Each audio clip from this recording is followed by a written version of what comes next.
আসসালামু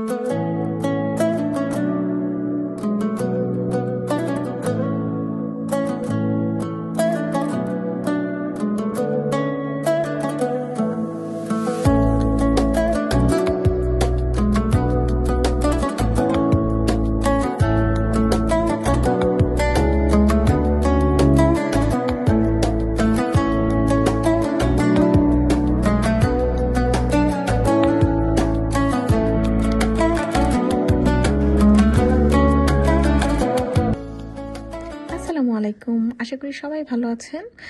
আজকে আপনাদের জন্য নতুন একটি ব্লগ নিয়ে আসলাম। ব্লগটা হচ্ছে আমার বাসার ঈদের আয়োজন। ঈদের পরের উইকেন্ডেই সবার জন্য একটা ঈদের ইনভাইটেশন দেই আমার ফ্রেন্ডস আর ফ্যামিলিদের জন্য। সো দুপুরে ছিল লাঞ্চের আয়োজন আমার ফ্রেন্ডদের জন্য, আর রাতে ডিনারের আয়োজন ছিল আমার ফ্যামিলির জন্য।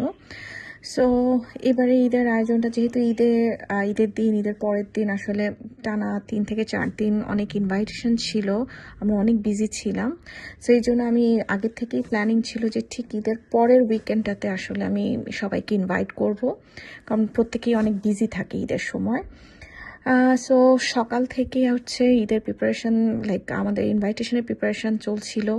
অনেক ব্যস্ততা, বুঝতেই পাচ্ছেন, প্রায় 30 থেকে 35 জনের একটা প্রিপারেশন।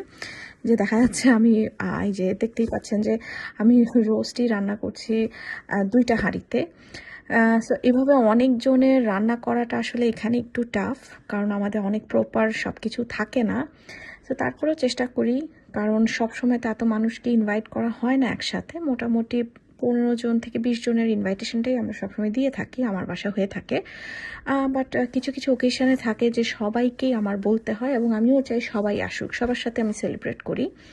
সো এবারে আসলে রোজাতে রাতদিন রাশদিন বেশ কয়েকটা রোজা রাখে। এর আগের বছরও রাখে, বাট সেটা খুবই কম ছিল, লাইক 2-1টা, জাস্ট স্টার্টিং। বাট এই বছর ওদের রোজার প্রতি এতটা ডেডিকেশন ছিল, এটা দেখে আমার ভিতরে ছিল যে না, ওদেরকে আমি এবার ওদের জন্য আসলে আমি এবার ঈদের একটা ইনভাইটেশন দিব ওদেরকে, যাতে ওরা এনজয় করে ঈদের সেলিব্রেশনটা। কারণ এখানে তো দেখা যায় ভিনদেশ সবসময় ক্রিসমাসের সেলিব্রেশনটাই বাচ্চারা দেখে বড় হয়।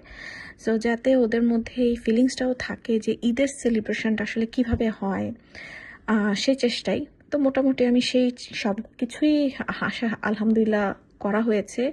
লাইক সালামি দেওয়া, নতুন জামা কাপড় পরা, সবাই মিলে একসাথে খাওয়া দাওয়া করা, এনজয় করা, ঈদের সময় একজন একজনের বাসায় যাওয়া।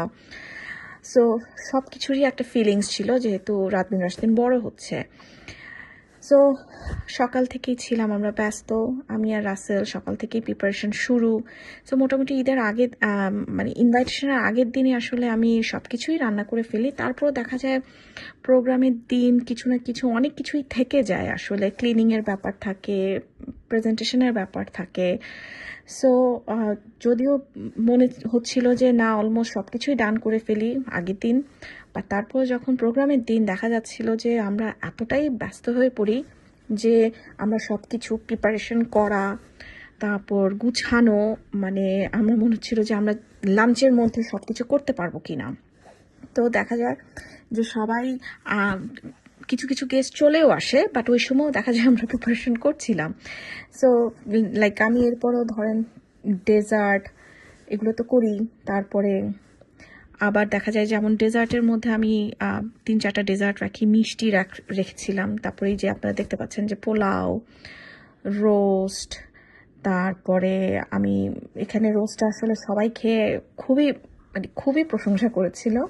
সো মনে হয়েছিল যে ফার্স্ট টাইম আমার মায়ের রেসিপিতে আমি রোস্টটা ফাইনালি রান্না করতে পারি, কারণ আমি আমার মায়ের হাতের রোস্ট খুবই মিস করি।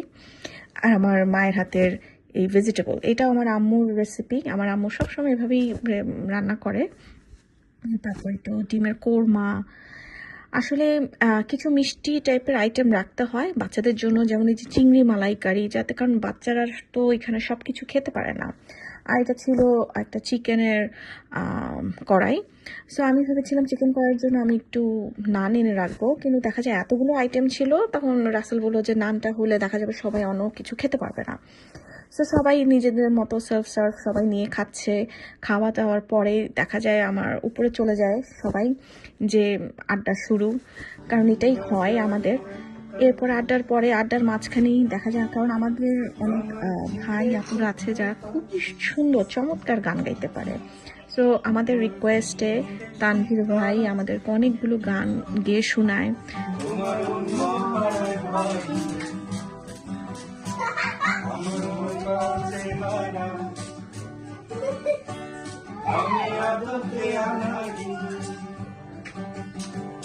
আমার আকাশ ধরা তুমি কিছু মিথ্যে বাহাদুরি আমার চোখ বেঁধে যাওয়া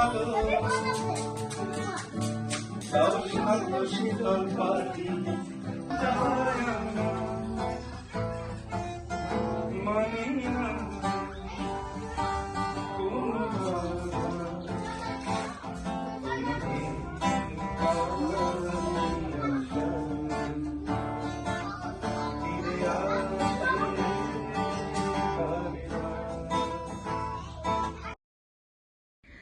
আমার বেডরুমে পুরোটাই দখল করে ফেলেছিল বাচ্চারা। কি করবে আসলে, এতই অ্যাডাল্ট, আমরা সবাই বড়রা ছিলাম, ওদেরও তো স্পেস দরকার। সো দেখা যায় ওরা বেডরুমে বসে বসে ওরা মুভি দেখছিল, ওরা ওদের মতো এনজয় করছিল সব বাচ্চা পার্টিগুলি। আর এখন এই যে এখন গান গাচ্ছে হচ্ছে আমাদের অনেক অনেক রিকোয়েস্টের পরে সাল ভাই।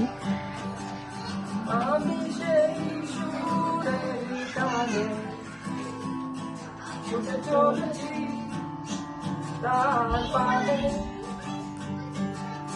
আমি সেই সুরের টানে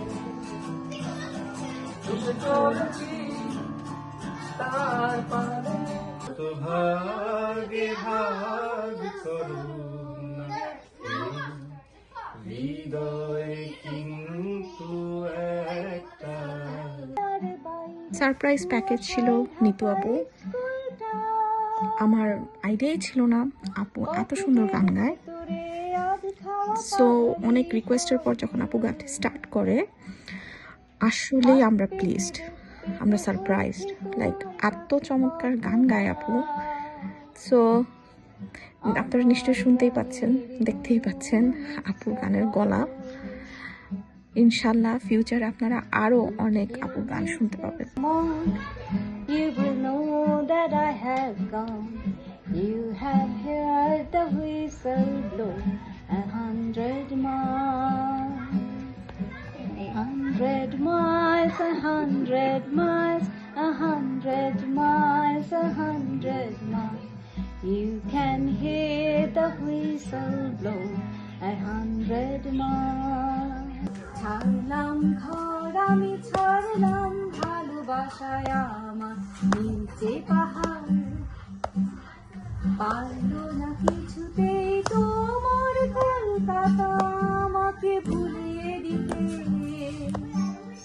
পাহাড়ি রাস্তা ধারের বস্তি আমার কাঞ্চনকে কাঞ্চন জানা কাঞ্চন কাঞ্চন জঙ্ঘা কাঞ্চন। এরপর রাতের বেলা আমার কাজিনরা চলে আসে। আমরা সবাই এতই হাংরি ছিলাম, কারণ আমি দুপুরে লাঞ্চও করি নাই, ভাইদের জন্য ওয়েট করি। তো কাজিনদের সাথে একসাথে লাঞ্চ করবো, রাতে ডিনার করব দেখেই আসলে আমি ওয়েট করি। সো আলহামদুলিল্লাহ সবাই রান্নার খুব প্রশংসা করে।